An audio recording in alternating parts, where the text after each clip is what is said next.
Well, they're calling it Mexit. The bombshell announcement this morning from Harry and Meghan that they'd be splitting from the royal family, seeking financial independence and relocating in part to Canada. It doesn't get much bigger or divisive than this, and the Queen has obviously been blindsided because that statement she released, or the palace released earlier today, was short and sweet and nowhere near as definitive as what Harry and Meghan think is happening. It's created the same kind of dramatic reaction as the time in 1949 when King Edward VIII abdicated and fled directly to France. To give us an insight into what this means for the very existence of the royal family and how the world has responded today, we're joined now by the editor-at-large of the Women's Weekly, Juliet Rieden. Juliet, thank you for your time. Pleasure.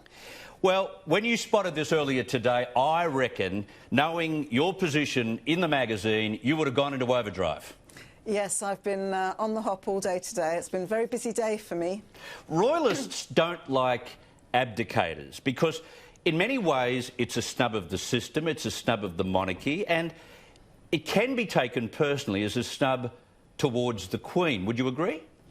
Yes, I mean, Harry and Meghan are not abdicating, but certainly they are opting to leave their roles as senior royals in the royal family. And, yeah, I don't think it's gone down especially well behind palace doors. Why did they rush to put a statement out when it wasn't receiving the Queen's imprimatur? As a matter of fact, that statement from the Queen, I've just read it again a short time ago. It's almost terse. It is, it is. I mean, it's unprecedented, that statement, I have to say. You know, normally there's a lot of organisation that goes into these things. The Royal Communications Offices are very slick, and they would not be briefing against each other in this way. But yes, Harry and Meghan obviously rushed that statement out. We now know that they didn't consult with other members of the royal family, senior members, the Queen, Prince Charles, Prince William.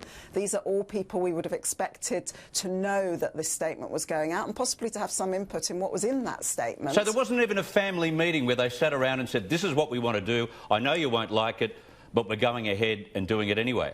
I think there have been family meetings, yes. We're talking about the timing of the statement.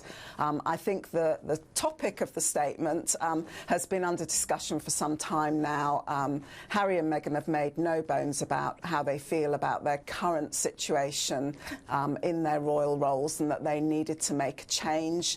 They've had those 6 weeks away in Canada. They've obviously had a lot to think about, and I think that they've discovered this amazing way where they can be part of the royal family but not part of the royal family. It's almost immature. You go away to a place you haven't been before, although I think Meghan has been there a few times, but you go away to a place for 6 weeks, you fall in love with it immensely, so immensely you give up the fortune, the fame, your position in the royal family of England. Look, they're not giving up the fame, and certainly they've got their own fortunes. And Canada is a place Meghan knows very well. She used to live there, she used to work there, she feels very comfortable there. I think she knows, even as a major celebrity there, she could lead a fairly normal life. And that's what she longs for. She longs to be able to walk out of her front door and go and do some yoga, come back, do a bit of work, run her own website, run her own initiatives. That's very hard within the royal family. It's a very, very different thing. Is it still possible, though, even in Canada? Well, I think it is, yes, because that was shown over these last 6 weeks. We've hardly heard a peep out of them. We didn't even know they were in Canada until a few days ago. So, yes, I think they do not get the same amount of pressure that they get in Britain and possibly that they would get here in Australia. Let me put a scenario or a theory to you. Has this come on quickly because of the way Meghan reacted, while she was pregnant in particular, to some of the criticism and hateful comments on social media around the world about their flying around? Has she buckled under the pressure and convinced Harry to fly the coop? I think they've both buckled under the pressure. I mean, Harry has never loved that side of royal life, the being in the spotlight, the constantly having to turn out for photo opportunities that he doesn't want to be part of, the lack of choice over what media comes along with him and follows him, and the lack of control, of course, over what they say. And Meghan, I think, had no idea about how much scrutiny she was going to be under. You know, everyone thinks, gosh, you know, you marry into the royal family, you know what you're going into. And, you know, this lady in particular was a celebrity in her own right, and so had faced that sort of scrutiny, but it is very different when you're on the ground there in the royal family. And, you know, we've seen Harry grow up with this, and we've seen how much he hated it.